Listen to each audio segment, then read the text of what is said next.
I'm Guy Kawasaki, and this is Remarkable People. We're on a mission to make you remarkable. I'm pleased to share the stage with Alden Wicker, a distinguished investigative journalist, and Madisun Nuismer from the Remarkable People team. Today's episode has a twist. Usually I'm the one conducting the interview, while Madisun ensures that everything runs smoothly. Today, Madisun will be stepping into my slippers and leading the conversation. This is because Madisun is passionate about ethics and sustainability in the fashion industry. Let me give you a brief introduction to Alden Wicker. She has contributed articles to the New York Times, Wired, and Vogue. In addition to her journalistic endeavors, Alden is also the founder and editor of EcoCult, a platform that focuses on sustainable and ethical fashion. Millions of visitors, including designers, consumers, and professionals, regularly seek critical information at the site. Alden has penned a book called To Die For: How Toxic Fashion is Making Us Sick and How We Can Fight Back. Die, in this case, is spelled D-Y-E. I love a clever title. This book not only sheds light on the issues within the fashion industry, it also provides readers with practical steps that they can take to make a difference. And now, let's dive into the conversation with Alden Wicker and Madisun Nuismer. Take it away, Madisun. So I just want to start off by saying that I think the work you do is absolutely amazing. When I was 16, about 10 years ago, I was a sophomore in high school, and I came home from school one day and I watched The True Cost, and it just shook my world. And ever since then, it was a starting point of asking why in different sectors of life, whether it be like food, clothing, just ethics within everything. So I really look up to you, and I'm excited to ask you some questions. Oh, thank you so much, Madisun. That's so wonderful to hear. You're welcome. I first want to start off by asking, so you were supposed to tell the world about your book yesterday, but the lawyers shut you down. So what's up with that? Yeah, it was an emotional roller coaster. I was supposed to go on a news segment for a large news organization. I had my makeup done. I was ready. I had picked out a natural fiber dress to wear. And 20 minutes before I was supposed to leave to go to Manhattan, I was told that the lawyers had gotten really nervous about the content of the book, and they were afraid that it could open them up to lawsuits from, this is what I heard, petrochemical companies, fashion manufacturers, and fashion brands. And it was really disappointing because I paid for a fact checker to go through the book with a fine-tooth comb, and I empowered her to push back against anything that she thought was a stretch or not warranted, or just fix little things that were wrong. And I take the accuracy of my reporting incredibly seriously. I investigate. I'm always trying to figure out what's actually going on.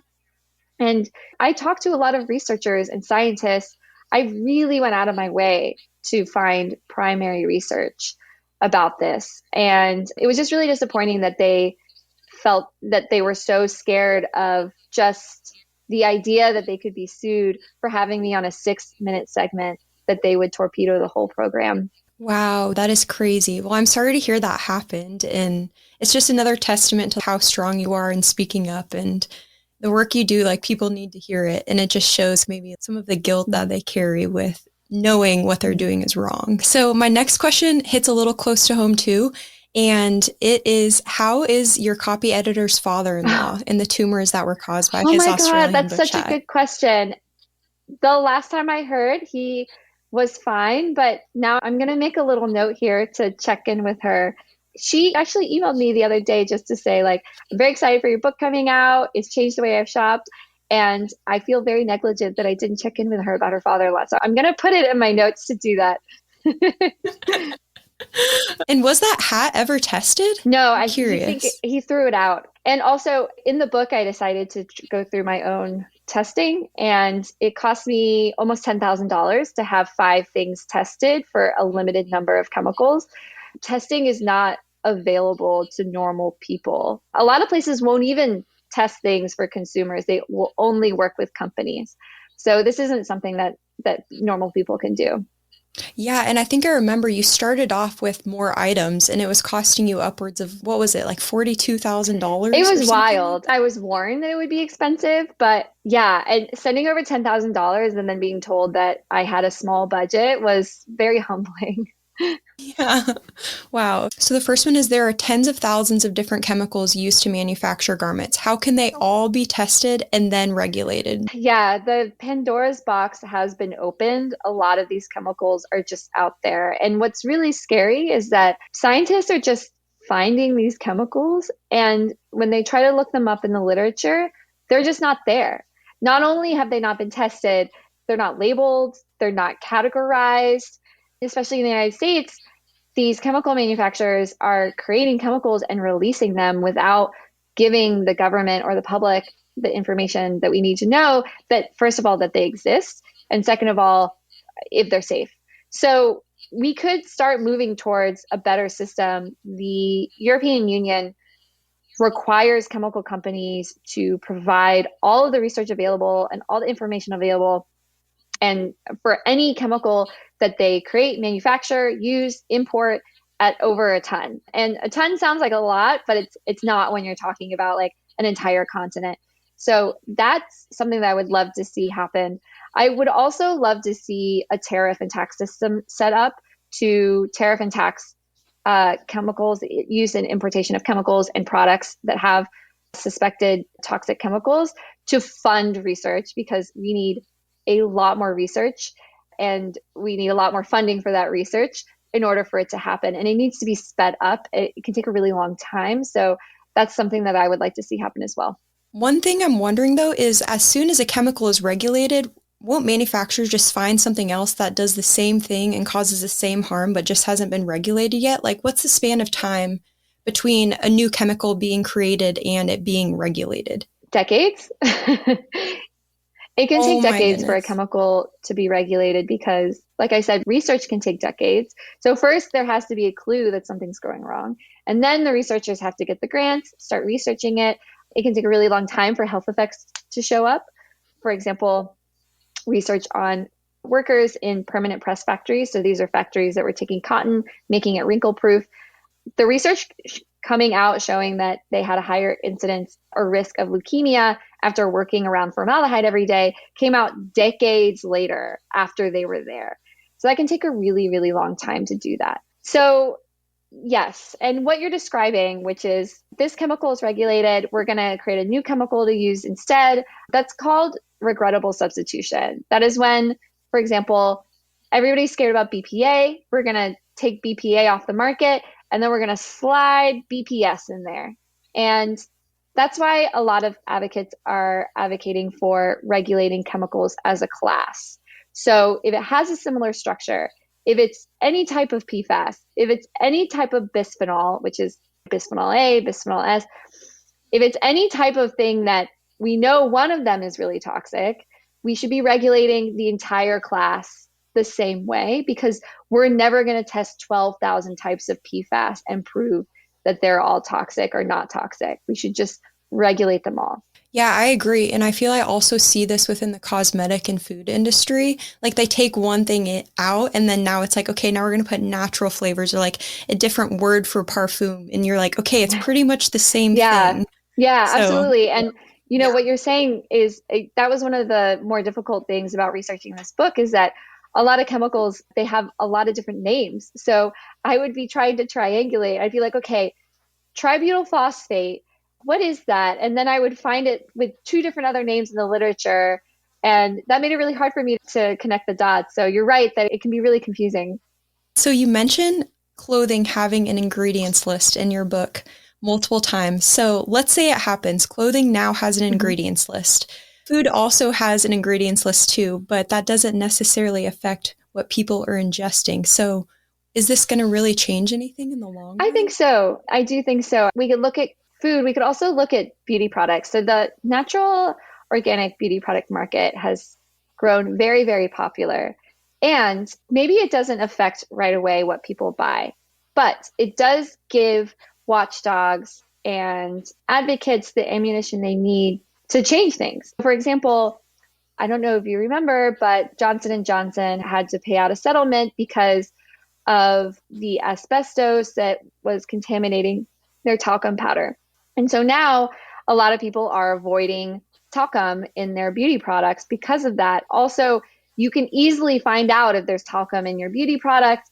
Right now, we don't have that for fashion because advocates don't even, let's take a step back. So if I'm an advocate and I don't think there should be PFAS in our clothing, I can't go out there and say to brands, stop using PFAS in your clothing if there's no ingredient list. First, I have to pay somebody to test the clothing to prove that there's PFAS in the clothing. And then I can go and say, you have PFAS in your clothing, you need to get it out. So it really hampers our ability to make change and hold brands accountable when they don't have any ingredient list whatsoever except for the fiber content. Also, I think that people would be really shocked if they saw the total ingredient list, because right now there's sort of a like, hey, if you don't recognize it, you probably shouldn't buy it thing. But here it's like, if people saw the ingredient list, they'd be like, oh, I know what lead is. I know that lead is bad. I think it would really empower people in that way, and especially people with allergies. If people know they're allergic to something, they can avoid it in food, in cleaning products, in beauty products, but they can't avoid it in fashion. So for all those reasons, I'm really excited about this one change I'd like to see. It's going to give people proof, and there's always going to be those individuals who are going to speak up and spread the word to others, those advocates, and it gives them something to go off of. So I feel it's really important as well. So I'm wondering, what is your BS detection method when deciding if a clothing brand is acting responsibly for the environment and its employees, or just using greenwashing tactics? I lean on the work of a few different advocacy organizations. Fashion Revolution puts out a transparency index every year. Transparency does not necessarily mean sustainability, but it's a really good way to, I used it to start my research, and they actually share their data online. And one of the things they looked at, which made my job a lot easier, is they looked at, does a brand even have a restricted substance list? Is this even on their radar? And so that was really helpful because they share that data online. Also, Remake, which is an organization out of California, they've done a lot of work to track the responsibility of brands. They have an accountability index as well, so I lean on them. There's other organizations that look at whether or not brands are hewing to their emissions promises, they're cutting down their emissions. So there's a lot of really good nonprofits that I use to look at just to see their rankings. But also, I know enough at this point that when I read a brand's sustainability or about page, some of them just use a lot of words, and some of them actually share details. And I think that's really, really important. So if you go to some and they say, we use sustainable materials whenever possible, and we care deeply about the environment and our workers. Oh, okay, prove it. Others are like, we care deeply about our workers. Here are the organizations that we work with. We've done an audit of our living conditions. Like, we think the living wage is important, and we've surveyed our factories to see, like, we're working with these organizations. They can provide a lot of detail. And so the more detail, the better. That's really good to go off of. And it's also nice to know that there are resources out there that people that are a little less informed can go to just to get clarification. Because yeah, I do feel that greenwashing in many different forms, whether it's like clothing or cleaning products or anything, it's sometimes hard to tell, who's really telling the truth.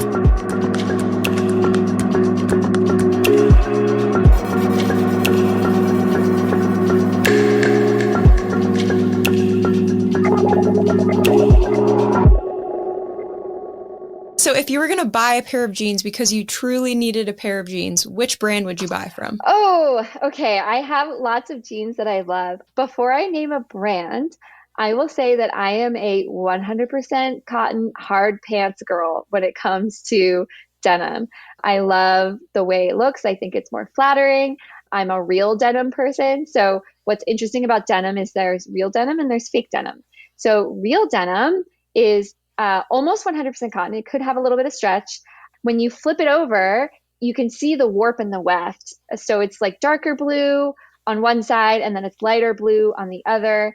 And denim can be really safe. There's just really not a lot of risk in buying real denim. When you get into fake denim, so things that look like jeans, but is mostly synthetic and doesn't have that warp and weft, doesn't have that lovely vintage feel, isn't dyed with indigo dye, and doesn't get that fading, that's where you start to get into a little bit of dangerous territory. So it's really more about the product, but Levi's has been working on non-toxicity for a very long time.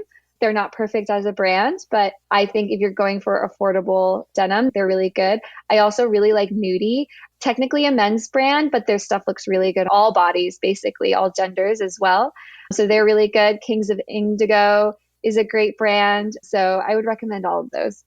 Okay, awesome. And I want to ask a little bit about vegan leather too. So what technically is vegan leather? So technically vegan leather is plastic. There is one vegan leather alternative that does not have fossil fuel based plastic in it, which is natural fiber welding. They make Miram. They're around. You can find them. They're really cool, very transparent startup. But all other vegan leathers have a good portion of either polyurethane, which is a synthetic plastic, or PVC, which is a very toxic synthetic plastic. So there's a lot of hype. There's a lot of vegan leather startups that emphasize the plant and the plant-based without sharing that the binder, the thing that keeps it together and functioning, is polyurethane. So don't fall for the hype. Okay, so then is it better to buy regular leather or vegan leather? Like, do we put animal ethics first or toxic exposure? I can't answer just that question for you. That is everybody's moral compass. People get very upset about this. I personally buy real leather. I think it lasts longer. At this point, it's definitely a byproduct, waste product of meat production. If that changes, if suddenly people start eating less meat all over the world, that could change. But right now, I feel comfortable with that. But if somebody's very, very focused on not interacting with animal products, then I could see them choosing vegan leather. But personally, I go for real leather. I want to ask a couple questions about privilege now. So what do people do if they can't afford to buy more ethical brands? Well, we have an overabundance of secondhand fashion. I know there's been some internet conversations happening, discussion about people ruining secondhand fashion. I don't think that's true, or I don't think that's happening for the reason people think it's happening. I think that's coming from a couple different places. One is that there's less high quality fashion coming through the front end anyway. So as we're moving into a new decade, like people are now calling vintage fashion 90s fashion. We were already well into the synthetic low quality era of fashion when we get there. So there's that. I think also people are starting to compare secondhand fashion unfavorably to new fashion that you can get from Shein, from Missguided, at Walmart, at Target, because they're like, why should I pay more or the same amount for secondhand fashion as what I can get at the Walmart? Well, the reason why it costs more is because it is a lot of work for somebody to find one piece of secondhand fashion at a time, repair it, wash it, hang it, take a picture of it, merchandise it, all of these different things, rather than Walmart, which can put in an order for 100,000 pairs of jeans all at once and optimize that for efficiency. So it's still really affordable, even if it's slightly more than the new fashion from Walmart. Going to be safer in terms of toxicity because it's been washed a bunch of times. It's affordable. It's sustainable. We have an overabundance of it. We can't even sell all of it here. So that's a really good way to get into sustainable fashion. There's also some what I would call fast fashion brands. So I would warn people away from ultra fast fashion brands like Shein, like Missguided, whatever weird gibberish brand that you see advertising on social media. But there are fast fashion brands that are affordable and care about toxicity. One of them is H&M that I mentioned before. So they've been working on this for a really long time. And then Levi's, Nike, there are those that care about their reputation, and you can see them in those reports from Remake and Fashion Revolution that I talked about earlier. I feel like secondhand fashion has definitely become more popular. I remember when I was in high school and kind of started doing a little bit of it, like people were like, what? And nowadays it's definitely more accepted and there's stores all over that sell it. So that's a really good option for absolutely. anyone. So I am interested to hear your take on how environmental racism occurs within the clothing industry. Yes.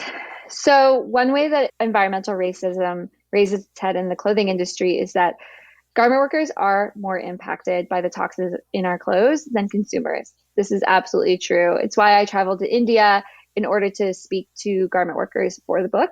And they're impacted because it's not just in the clothing that they're touching all day. It could be in their drinking water. It can be in the air inside the factory. It could be even in the food because these root vegetables are grown in the contaminated soil. So they're absolutely impacted by this. In the United States, the connection's a little bit fuzzier. There's some research from the team in environmental toxicity at Duke, and they were looking at, okay, how much of these sensitizing azo dispersed dyes are present in house dust? And they found no difference between houses of different socioeconomic levels and households with different races. So I think right now, especially because this has been such a well hidden secret, right now, everybody is probably almost equally affected by this issue. There are luxury brands that aren't doing safe chemistry. There are very expensive outdoor brands that are not doing safe chemistry, children's brands. This is an issue that affects all types of brands. So right now in the United States, this isn't something that's confined to one race or socioeconomic status. I will say that one of the difficulties of reporting this book was finding people whose health issues could be attributed directly to fashion. And it's a little bit harder to find people who are marginalized who can attribute their health issues to fashion because they have so many different exposures. They might live near a highway. People of color are more likely to live near manufacturing plants in the United States. So in order to attribute it to your clothing, you either need to work in the industry or you need to be the kind of person who has access to a good doctor and has control over their environment and all the other products that they're bringing into their home so they can eliminate everything and finally get to the point where they're like, I've done everything, so it must be the fashion. That's how it manifested in the book in my reporting. And what about when it comes to waste in middle and low income countries? Can you talk a little bit about what happens when Goodwill no longer wants clothing? Like, where does that go and what goes on? So I mentioned earlier that there's an overabundance of secondhand fashion in the United States. Numbers are a little bit fuzzy, but it seems like we can only sell about 20% of what we donate here, and the rest gets shipped abroad. What happens to that clothing when it gets shipped abroad is, for example, a lot of it goes to Ghana. Ghana has a huge resale market. You might have heard about it. And whatever they can't sell, which is a lot of it, they're not going to sell something with damage. They're just not. It's not worth it to them. So it might get picked up and put in one of these not great landfills, but a lot of it actually ends up in their waterways, on their beaches, and there they leach. The landfills too, the landfills aren't lined. All those chemicals leach out and into the water. And the water is incredibly toxic and dangerous there. And then on top of that, a lot of these landfills will light on fire. Maybe people don't know this, but polyester is very, very flammable. So they'll light on fire and they'll smolder. And so all the chemicals that are in the clothing end up in the air where people can breathe it in. So are we not fazed because we don't see the extent of this, or do we truly not care? I think people don't understand. Yes, there's definitely an element of I don't see it. People have a lot of competing priorities, especially in the United States, right? Like we're looking for healthcare, we're trying to pay rent, we're trying to take care of our kids, and it's really hard to convince somebody to pay $5 more for something that's organic when they can't see the effect of paying more, and they're not even totally sure that that money is going to the farmer, to the garment worker. That's the reason why I wrote this book, is because I wanted to find a way to connect what happens in factories elsewhere to what happens to us here, and chemicals are that connection. What's happening over there is hitching a ride and ending up on our bodies here, and so we can't say it doesn't matter, because it does matter. And if I can get people worked up about this, I think it will greatly benefit garment workers, because the best way to ensure that you don't have toxic chemicals on your clothing is to ensure that they're not being used at the factory.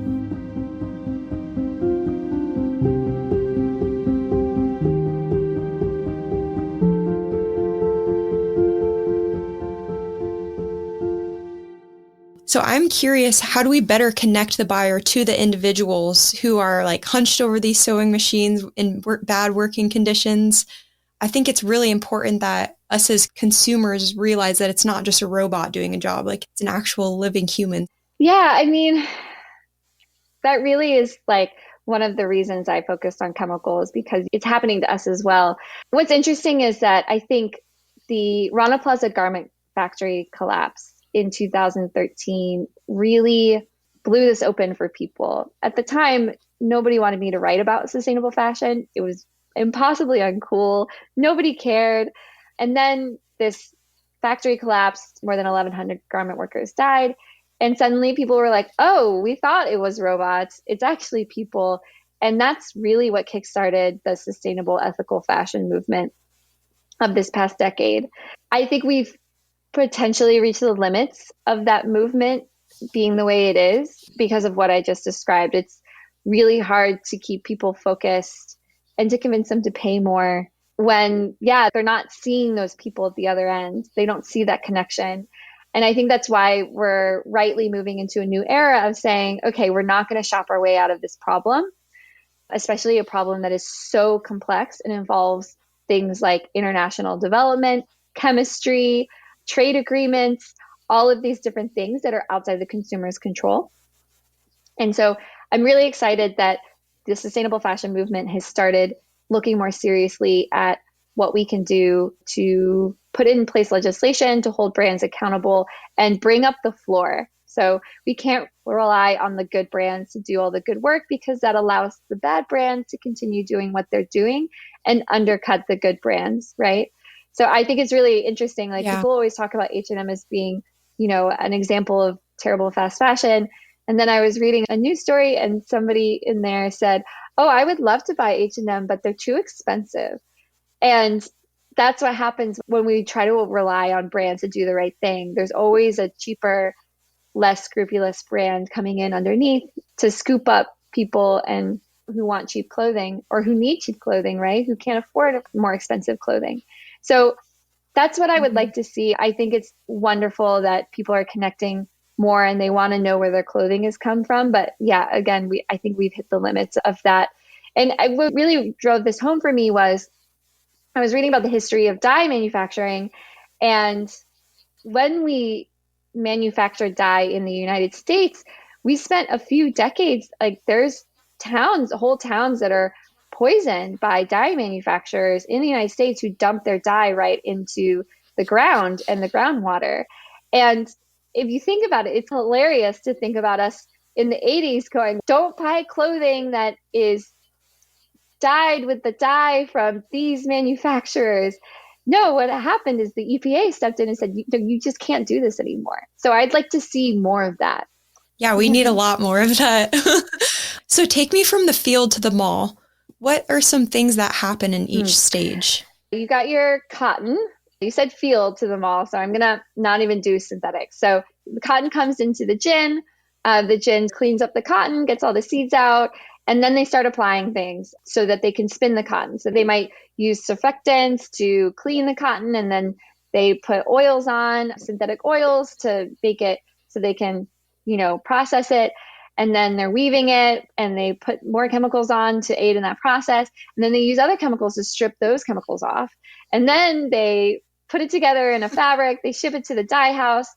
The dye house starts dyeing it. And then the dye house puts finishes on it, or they print it with PVC prints, plasticky prints.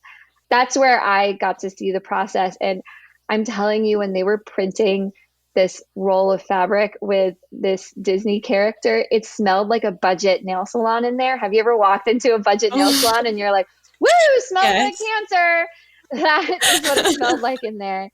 And they were just wearing these like little paper masks, like just straight up COVID masks. And I was like, this can't be good for the workers, but they haven't figured out another way to do it yet. So they put all the stuff on there. And then they put it in a warehouse, they put it in a shipping container. Oh no, the shipping container, the warehouse, it's got rats or it's got bugs. They're going to spray a bunch of pesticides all over, could contaminate it. Okay, then they're going to apply fungicides because they don't want it to get mold while it's getting shipped across this hot global South Ocean up to us. So fungicides go on there too. They might also add at the factory like some things that are temporary just to make it feel nice so that when you pick it up and look at it at the store, you really like it. And then if it's in a shipping container, it might get checked at customs. It probably will not. Customs usually only checks for counterfeit brands because those are really risky for toxic finishes. But if it's a legitimate brand, they'll wave it through after doing a quick, okay, no bombs, great, in you go. If they're shipping it, if it's going straight from the factory to the consumer, it's going to be in a little DHL bag or a little shipping bag. And again, nobody's going to check it. It's just going to go right through all the way to the consumer. I like to say that if you ordered a top straight from one of these dropship factory gibberish brands, they could fill it with razor blades instead, and nobody would figure it out until you opened it. So you just named so many times where different chemicals were getting put on clothing. So this is just blowing my mind. And it's no wonder that people are having issues, right? So what's the first step an individual can take if they're being affected by chemicals in their clothing or they think that they are? Yes. So I would say the first thing that you can do is switch out your laundry detergent. If you're using scented laundry detergent, that stuff is so toxic, as well as fabric softeners, dryer sheets, all those different things. Switch to a non-toxic, unscented laundry detergent, thing one. That's what actually your doctor, your dermatologist would probably tell you to do if you went in and you said, hey, I'm having skin issues. They'd be like, okay, what detergent are you using? So step number one, super easy. Step number two, always wash your clothing before you wear them, when you buy them. Oh, actually, rewind. Before you do that, when you order something, open it, or you buy something, even if it's secondhand, smell it. Does it smell bad? Does it smell like synthetic springtime in the field scent? Don't buy it. Somebody told me recently that they opened a package and it smelled like gasoline. Hard no on that. Send it back. Okay. Then you wash it. And then as you move forward and you're shopping, avoid performance and promises. So if it promises to be anti-wrinkle, anti-odor, stain repellent, water repellent, all these different things, definitely avoid it. If it's got a trademark, if it's like our proprietary high performance, no way. Most of those things are provided with chemical finishes. We do not like them. So avoid those. Go for natural products or natural fibers whenever you can. They are less risky than synthetics. I wear almost 100%. I wear like 95% cotton workout gear. And I think it's more comfortable and less itchy. It doesn't break me out, all of these different things. Oh, also look for labels. Blue Sign, Okotex, that's Oekotex, and GOTS. Blue Sign and Okotex are the best ones to look for. Avoid ultra fast fashion brands, like I said, danger, and shop from brands that you trust. And these things can be applied to people that aren't necessarily being heavily impacted by chemicals, but want to reduce their personal toxic load and also like the impact on the world. So that advice is great.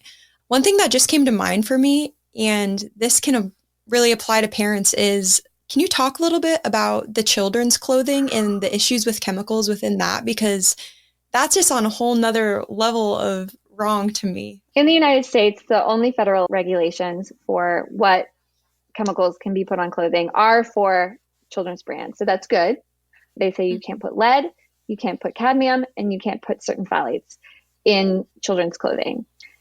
But like I said, they are not checking every shipment of children's clothing that comes through. Far from it. They're usually checking for knockoff children's pieces of clothing that are coming through.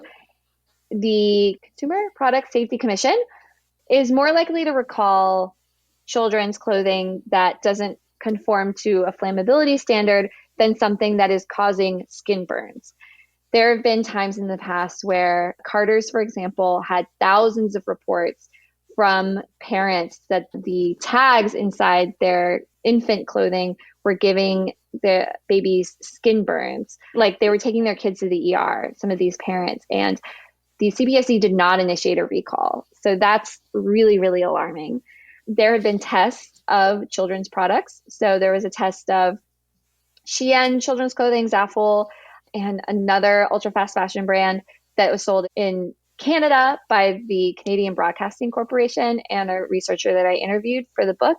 And they found lead and phthalates, and I think they found cadmium as well at very, very high levels. So that was super alarming. And then there was a test by Dr. Graham Peasley and Miriam Diamond of children's or kids' school uniforms, and they promised to be stain proof. And that was achieved through the addition of PFAS, which is the carcinogenic, very toxic forever chemicals that have been in the news lately. And they showed that I think every single day, if kids wore these uniforms, they'd be exposed to over 1 part per billion of PFAS per kilogram of weight every day. And PFAS is considered toxic at 1 parts per billion when it's in your blood at that level. So it was really, really alarming. Wow. And this is similar to the Alaskan Airlines flight attendants uniforms. And it's like, what do people do when they aren't really given an alternative choice? That's just a really tricky situation. Yeah, and especially for children. I mean, they have smaller bodies. They're developing. This is really dangerous for them. They're also like crawling around and putting their hands in their mouth. Babies literally put their clothing in their mouth and they gnaw on it. So this whole thing about like, oh, it doesn't matter if clothing has toxic chemicals because you don't eat it does not apply to babies. So what's the best thing parents can do? Yeah, I would say natural fibers whenever you can. Go for pale.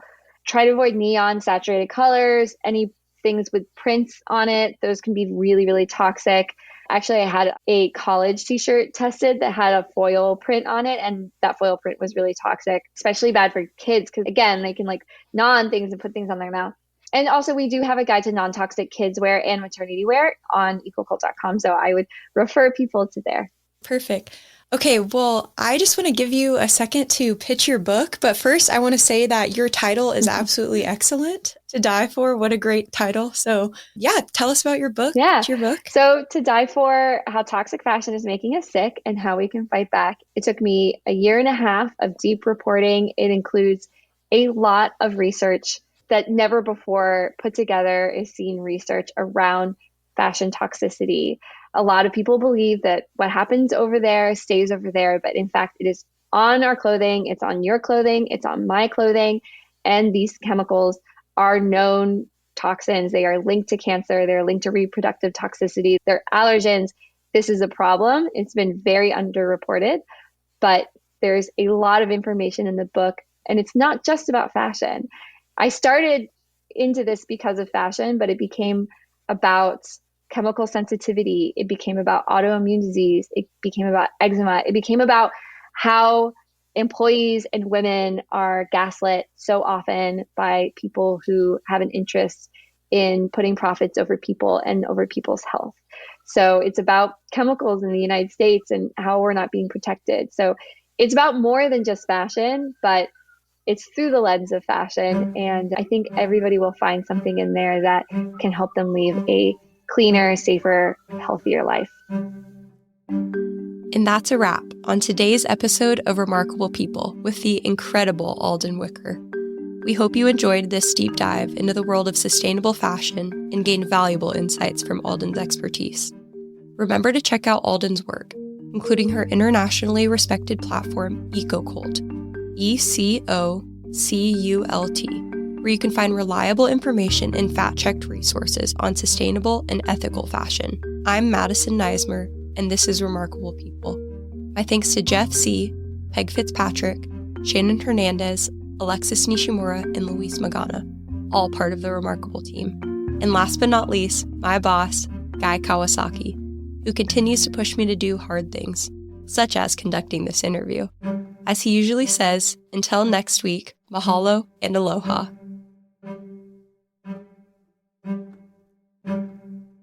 This is Remarkable People.